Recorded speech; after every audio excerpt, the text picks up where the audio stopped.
अध्यक्ष महोदय, माननीय राज्यपालांनी आपल्या भाषणाची सुरुवात महाराष्ट्राची आराध्य दैवते युग पुरुष छत्रपती शिवाजी महाराज आणि आपल्या महापुरुषांच्या नावाने केली। हे ऐकून सुरुवातीला समाधान वाटले, पण अध्यक्ष महोदय, मला सरकारला या ठिकाणी विचारायचं आहे की ज्या महापुरुषांची नावे केवळ आपण राजकारणासाठी घेता त्यांच्याच पराक्रमाचा इतिहास जेव्हा दिल्लीतून पुसला जातो तेव्हा हे सरकार गप्प का बसते? अध्यक्ष महोदय, अत्यंत संतापजनक बाब आज समोर आली आहे।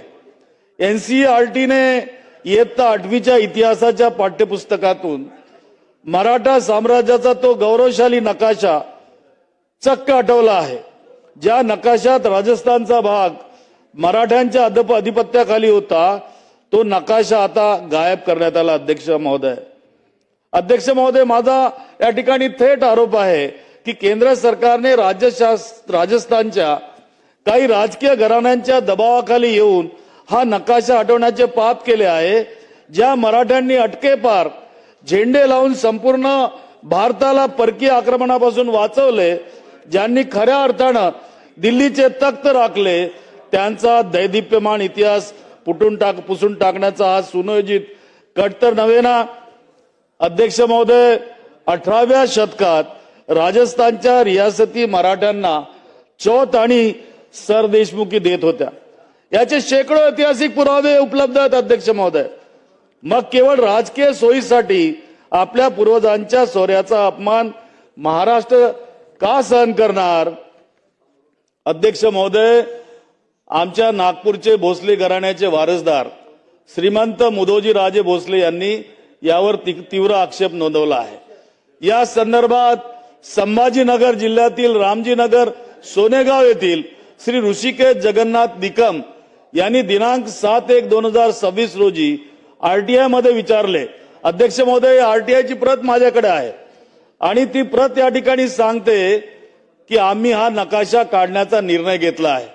हा अन्यायकारक निर्णय नेमका कधी घेतला जातो तर ज्या दिवशी संपूर्ण महाराष्ट्र शिवजयंती या ठिकाणी साजरी करत होता, त्या सुमारास हा ऐतिहासिक द्रोह का केला गेला? अध्यक्ष महोदय, हा प्रश्न मला या ठिकाणी विचारायचा आहे।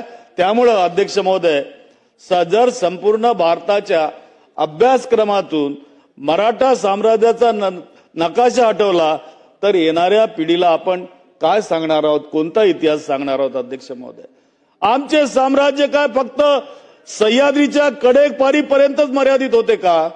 महादजी शिंदेचा तो दिल्लीवरील वचक, होळकरांचा तो पराक्रम आणि भोसल्यांची ती घोडदौड का इतिहास जमा करायचे आहे का? हे सरकार केवळ महापुरुषांच्या नावाचा वापर मतांच्या राजकारणासाठी करते की खरोखर त्यांच्या अस्मितेसाठी लढते, हे आज सिद्ध व्हायला हवं। अध्यक्ष महोदय, म्हणून राज्य सरकारला माझी विनंती आहे की त्यांनी केंद्र सरकारकडे आणि एनसीईआरटी कडे तीव्र निषेध नोंदवावा। तो मराठा साम्राज्याचा नकाशा जसाचा तसा पुन्हा समाविष्ट करण्यासाठी या सभागृहानं एकमुखी ठराव मंजूर करावा, ही विनंती या ठिकाणी करतो।